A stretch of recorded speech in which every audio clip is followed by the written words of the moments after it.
Aha, al'umman Bali da Gasol. Lokaci yayi da za ku zabi adali, mai mutunci, mai kima, mai tsoron Allah, mai son jama'a, wato Jafar Ciroma ADC a matsayin memba mai wakiltan Bali da Gasol.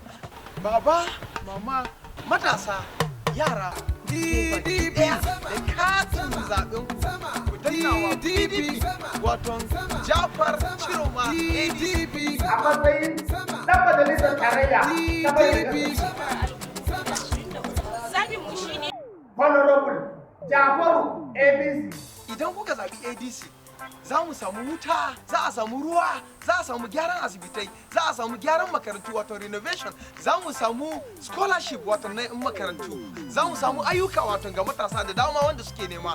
In Allah ya yarda, in muka danna PDP power, idan kuka zaɓi Honorable Jafaru ADC shi ne Wanda zai mana aiki, wanda zai biya mana bukatunmu, wanda zai kula da mu, sai nagari mai da kuɗi gida. Bali da Gasol sai ADC Honorable Jafaru ADC.